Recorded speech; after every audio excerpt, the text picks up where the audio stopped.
자, 독서, 인문예술, 수능특강 10강 한번 보겠습니다. 철학자 로베르토 에스포지토는 근대 주권을 일종의 면역장치로 보았대요. 이게 무슨 말인가 봅시다. 자, 그래서 면역이라는 의미인 이뮤니타스는 라틴어의 무누스가 어원인데, 이뮤니타스는 결과적으로 개인과 타인을 묶는 구체적인 의무나 책임을 의미하는 무누스의 일시적인 어떤 확전자. 이 면역이라는 말은 이거지, 말을 어렵게 놔가지고 이 인간이, 그지? 뭐 별로 안 읽고 싶게 만들었는데, 면역이라는 말은 한마디로 뭘 어떻게 만든 거냐면 이런 의시적이고 확정적인 면제를 얘기하는 거야. 그냥 별거 없어. 다른 사람에 대해 가지고 의무가 없어지는 형태를 얘기하는 거예요. 됐죠? 근데 면역이라는 말이, 우리가 이뮨이라는 단어 어디 쓰냐면 보통 병균 걸릴 때 그 쓰잖아. 박테리아 이 감염될 때. 근데 이 사람 그렇게 쓴 게 아니고, 면역은 뭐다 한마디로 이 의무에서 벗어나는 행위다, 이렇게 얘기한 거야. 그래서 고대 로마에서 아무튼 이뮤니타스는 개인에 대한 어떤 의무나 특정 법에 의해서, 그러니까 이거 면책특권을 지금 얘기하는 것 같아요. 그죠? 마치 자, 면책특권, 특권처럼 쓰여져 왔고, 이 단어 자체가 고대에서는, 그죠? 그래서 무누스의 기원을 떠다녔던 코뮤니타스라는 단어가 있는데, 코뮤니타스는 의무나 증여를 하기 위해서 타자와 함께 묶이는 것이라서 이 반대말입니다. 코뮤니타스라는 단어와 이 이뮤니타스는 반대말이야. 근데 나는 기본적으로는 이뮤니타스를 그렇게 좋아하지 않습니다. 왜냐면은 남들에게 의무가 없다라는 얘기는 결과적으로 사회성이 없다라는 얘기하고 똑같으니까, 그지? 그래서 내 생각에는 얘를 세모로 치고, 이뮤니타스 세모로 치고 얘를 동그라미로 치면 이 두 개가 적어도 구별되는 반대의 개념이라는 것은 우리가 알 수 있겠죠. 다른 이 개념과 대립된다고 했으니까. 이뮤니타스는 공동체를 의미하는 코뮤니타스가 공동체의 이름으로 개인의 것을 박탈하는 바에 대한 저항이나 어떤 방어를 얘기하고 있고, 외부의 힘을 막아내는 어떤 개인의 경계를 구축하고 있대요. 그죠? 자, 그래서 뭐 어느 정도 이유가 되면 좋겠네요. 이뮤니타스는 공동체를 의미하는 코뮤니타스가 박탈하는 바에 대한 저항이고, 그리고 외부의 힘을 막아내는 개인의 경계를 구축하고 있다, 이렇게 얘기하고 있고요. 그러니까 이 얘기는 지금 이 얘기야. 내가 어떤 사람들하고 그러니까 나의 어떤 바운더리야. 그리고 이제 너야. 예를 들어서 이제 외부인이죠. 외부인하고 내가 만약에 이뮤니타스만 있으면 내 걸 다 주기만 해야 돼. 맞아? 근데 이 주는 것을 코뮤니타스만 있으면 주기만 해야 돼요. 그럼 나는 점점 뺏기겠지. 그지? 그럼 나라는 사람이 존재해, 안 존재해? 결국 나중에 내 생명까지도 줄 수 있겠는데. 그래서 얘가 뭘 만든 거냐면, 내가 가지고 있는 절대 줄 수 없는 것들을 경계를 쳐놓은 거야. 이게 이뮤니타스야. 이뮤니로 해야 되나? 이뮤니타스. 인뮤니 아니에요? 그죠? 근데 내가 남들한테 줘야 되는 거는 코뮤니타스인 거야. 그럼 봐봐, 내가 남들한테 절대 줄 수 없는 거 뭐야? 나의 재산이라든가 나의 어떤 생명이라든가 이런 것들이 이제 기본권을 얘기하는 거죠. 그런데 코뮤니타스는 그럼 뭘 얘기하겠어? 내가 남들한테 줘야만 하는 것들, 어떤 시민으로서의 의무를 얘기하는 거지. 됐죠? 내가 세모 동그라미로 지금 패러프레이징을 하긴 했지만, 그럼에도 불구하고 이뮤니타스는 반드시 필요한 겁니다. 왜? 내가 죽지 않으려면 어쩔 수 없는 거야. 됐죠? 사회를 형성하는 이유가 뭔데? 내가 죽지 않으려고잖아, 그치? 자, 그래서 아무튼 이거는 이뮤니타스라는 거는 그렇게 나쁜 건 아니에요. 그죠? 이 지문에서는 공동체를 다시 공동체의 이름으로 개인의 것을 박탈하는 바에 대한 저항이고, 외부의 힘으로부터 막아내는 개인의 경계를 얘기하는 거야. 그리고 이뮤니타스의 경우에는 코뮤니타스인 공동체의 부정과 결여라는 의미로 제시되긴 하는데, 그런데 어원적인 의미에서 보는 것처럼 면역이란 단어는, 이뮤니타스는 타자와의 경계를 설정하는 것이다. 그래서 법적 정치적인 문제야. 이건 중요한 거야. 그지? 반드시 갖고 있어야 돼.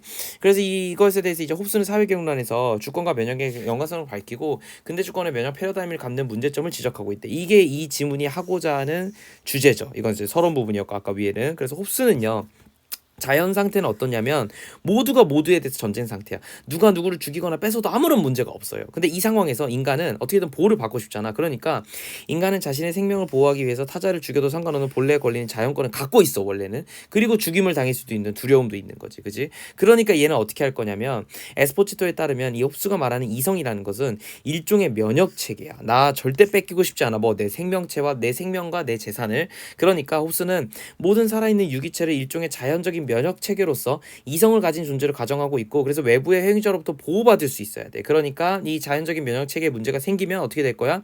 이 개별적인 이성이 2차적인 면역 체계. 그러니까 무슨 얘기냐면, 내가 자연적인 면역 체계를 통해 가지고 내가 방어를 한다는 얘기는 뭐냐면, 내가 남을 죽이면 돼요. 근데 내가 남을 못 죽였을 때를 얘기하는 거야. 그래서 문제가 생겼을 경우는, 이제 못 죽였으면 어떻게 하면 되냐면 2차적인 면역 체계 때 그게 뭐냐면 주권이야. 그지? 이성이 이렇게 두 가지를 한다는 거야. 그죠? 자, 다시 그럼 이거 정리를 해보면 자연 상태, 홉스의 자연 상태는 모두가 모두에 대해서 늑대인 상태예요. 사회계약서를 읽어보면은 홉스에 쓴 책에서 이렇게 나옵니다. 리바이어던이라는 책이 굉장히 유명해요. 어쨌든 이 자연 상태에 의해서 내가 개별 인간이 생존을 보장받아야 돼. 그래서 첫 번째 그럼 이건 이제 이성을 통해 가지고 하는 거야. 첫 번째로 내가 나 스스로를 보호할 수 있는 것, 그지? 그거 자연적 면역 체계예요. 이걸 이제 이 사람은 자연적 면역 체계라고 봤어.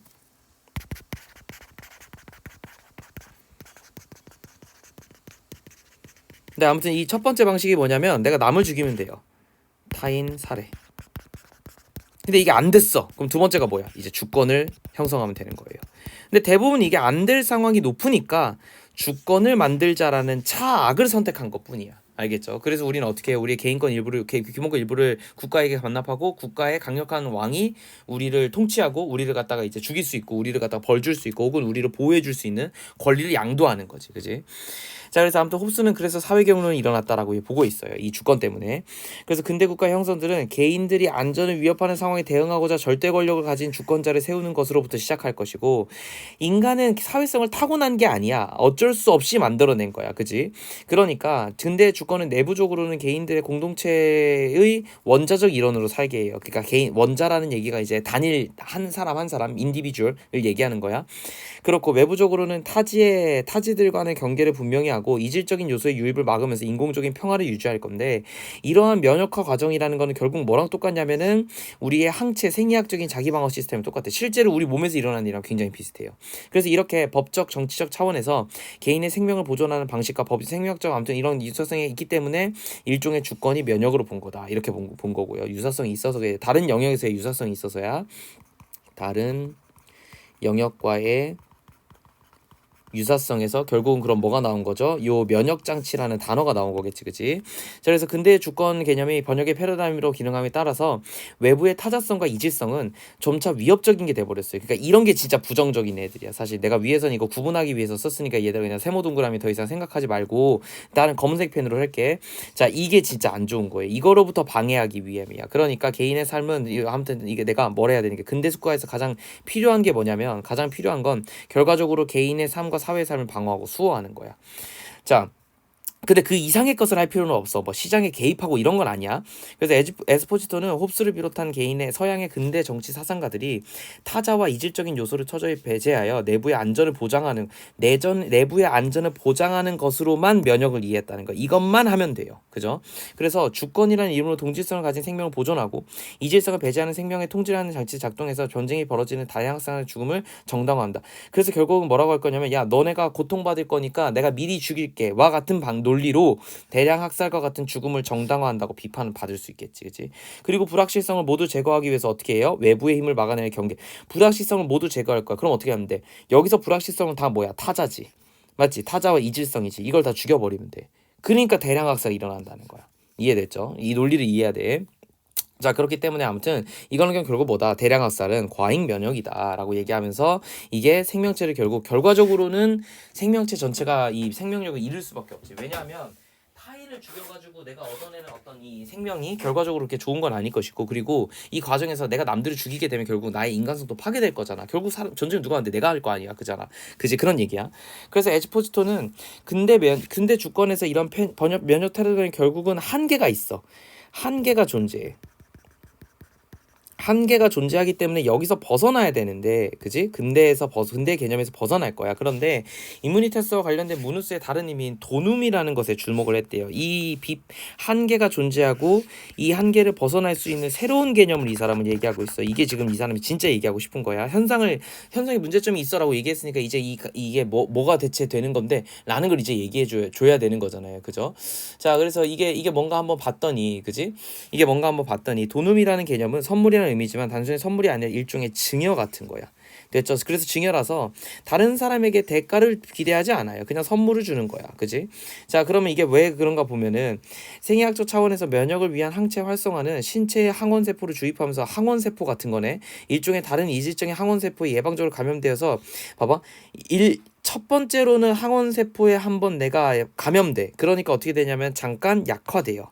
그러니까 일시적인 거야. 이거는 일시적으로 약화되었는데, 근데 이 상황에서 내가 생산적인 결합을 할 거니까 생명은 활력을 되찾고 다시 생성을 거듭할 거야. 그러니까 내가 결국은 뭐를 통해서 이 그 이질적인 항원 세포에 의해서 한번 약화됐다가 생산적인 결합이 된다는 거지, 그렇지? 그래서 내가 면역을 획득하는 과정을 얘기하는 거야. 그러니까 이질적인 것을 받아들이는 것이, 그지? 그래서 내가 한번 좀 고통스럽더라도 결과적으로는 나중에 좋은 게 될 거야라고 본다는 거죠. 그게 도눔이라는 개념이야. 그래서 지금 봐봐, 위에 문제점이 뭐였어? 기존 개념. 기존 개념의 문제점은 한마디로 이질성 혹은 외부를 어떻게 규정한 거냐면, 이거는 다 결국 나를 갖다가 공격할 수 있는 거야. 그러니까 이런 것들이 이제 불확실성이었다는 거지. 불확실성으로 규제를 했으니까 그럼 어떻게 되는 거야? 이 개념들은 전부 다 없어져야 될 개념들이야. 없애야 함. 이런 논리가 되어가지고 대량 학살도 하고 온갖 것들을 했는데, 이게 이제 주권이라는 이름으로 이렇게 만들어진 거고, 근데 이후에 이제 도눔이라는 개념이 만들어지면서 결과적으로는 이런 이질성이랑 외부 같은 것도 어떻게 하면은 일시적으로는 고통스러울 수 있어, 그지? 일시적인 불확실성인데 아플 수 있어, 그지? 그런데 장기적으로 보자면 생산적이야. 그래서 저것들을 받아들여야 된다. 그럼 이제 다르게 본 거죠. 그래서 이걸 받아들이자라는 게 이제 도눔의 개념입니다. 이게 도눔이 되는 거야, 그럼 한마디로. 그래서 근대 주권의 개념은 면역의 기능을 외부의 것을 차단하는 것으로 했는데, 그지? 이게 지금 정리하고 있습니다, 이 지문이. 그런데 에스포지토는 면역을 인간 생명의 원동력으로 봤대요. 그래서 받아들여야 돼, 그지? 그래서 자기 보호의 면역체를 가진 모체는 임신과 출산을 통해서 태아에게 자신의 면역 체계를 개방하고 공존하면서 새로운 생명을 만들어냈지. 그러니까 증여라는 개념, 이 도눔이라는 개념은 무누스를 영향을 그치는 면역이 동질성이 아닌 이질성을 통해서 작동하면서 차이를 생성함으로써 살게 만드는 거야. 그러니까 이게 되게 중요한 거죠. 그래서 어떻게 해야 돼요? 결국 나의 경계 지움이 다시 한번, 경계 지운다고 해서 반드시 죽는 것이 아니라 이 사회 속에서는 오히려 경계를 조금 일부는 지워주는 것이 나의 발전과 나의 생명에 있어서 조금 더 도움이 되겠다라고 얘기한 굉장히 어려운 개념입니다. 됐죠? 그래서 우리는 어떻게 하죠? 우리는 다른 사람들과 사회를 통해 가지고 서로 공존이란 단어를 굉장히 많이 하지. 왜? 저 사람을 밟고 내가 일어서면 결과적으로 나도 나중에 죽을 수밖에 없어. 왜? 사회는 내가 사회 안에서 모든 걸 다 할 수가 없거든. 나도 일부의 역할만 하는 거고, 다른 역할들은 다른 사람들한테 내가 지금 떠맡기고 있는 거랑 똑같은데, 다른 사람들을 내가 밟고 일어서, 즉 다른 사람이 죽어버리면 내 일에 다른 일들을 해주는 사람들이 없어져 버리기 때문에 결국 나도 죽는다라는 개념이 여기서 나온 거야. 도눔이라는 개념.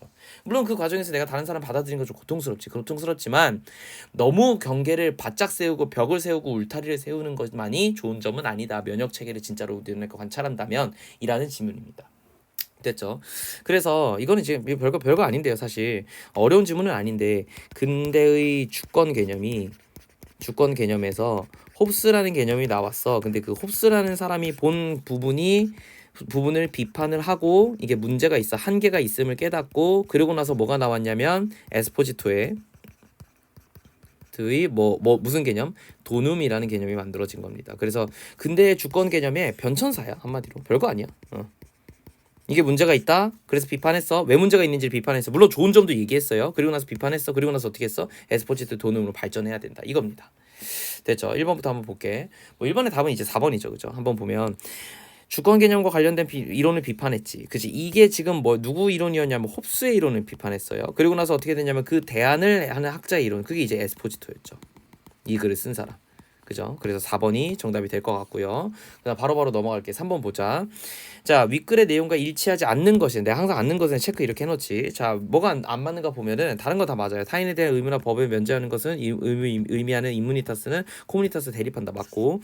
그래서 내가 이걸 갖다가 세모로 쳤고 이걸 동그라미를 쳤죠. 그죠? 인무니타스와 관련된 이 무누스는 세모, 다른 의미 도눔은, 그치? 도눔은 좋은 거였어. 근데 대가를 기대하지 않고 선물을 주는 일종의 증여를 얘기하는 거 맞았고. 3번 에스포지토는 자신의 성분을 이물질을 인식하는 과잉 면역이 작동하면 안 좋다고 봤어요. 그죠? 대량 학살이 일어난다고 봤어.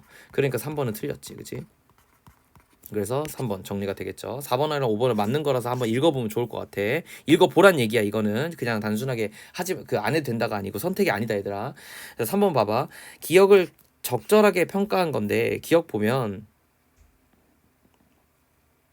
기억 어딨니? 맨날 이런 문제가 있더라. 근대 주권이죠. 그죠? 근대 주권에 대해서 얘기한 거를 볼게. 근대 주권. 자, 1번 동질성을 지닌 생명만 보존하고 이질성을 배제하는 생명을 통제하는 장치를 뭐 작동하게 한다. 그죠? 이게 맞는 거지. 맞는데? 그지?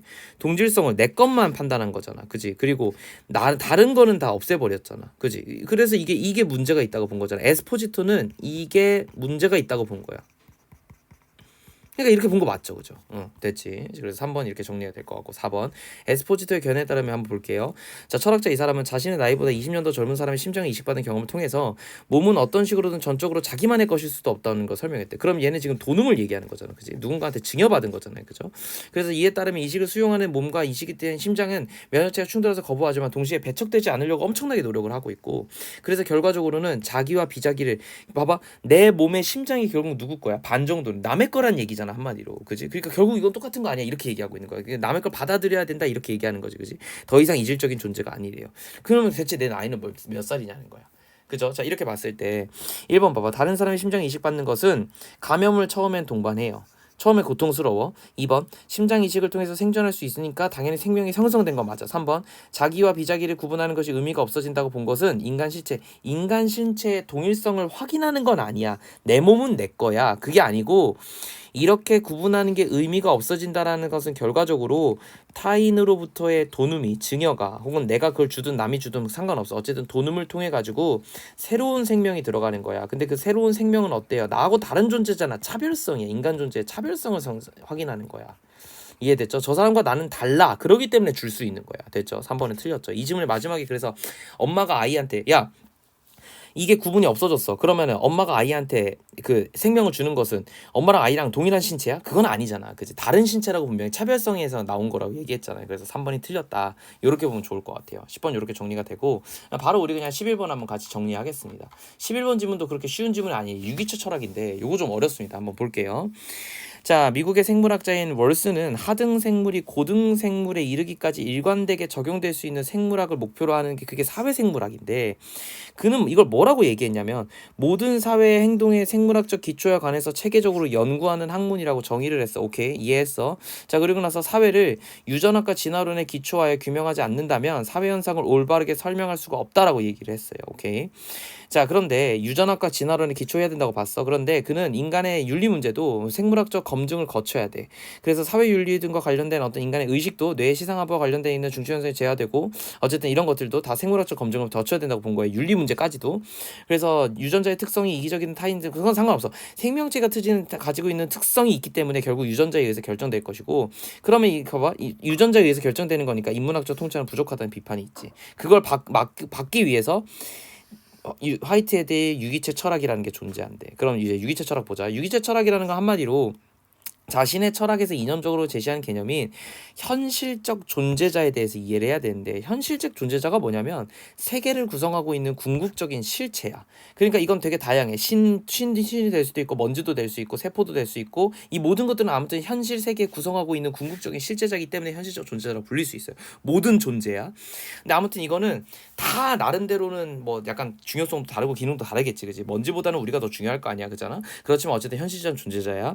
자, 어쨌든 이것은 과거를 주어진 조건으로 하고 미래를 새롭게 창출하는 과정 속에서 실제래요. 그러니까 먼지라는 존재도 원래는 무엇이었지만 그게 나중에 지금 미래가 됐고 이제 앞으로 뭐가 될 것이다라는 게 어느 정도 존재해. 그게 하필 먼지일지라도, 그지?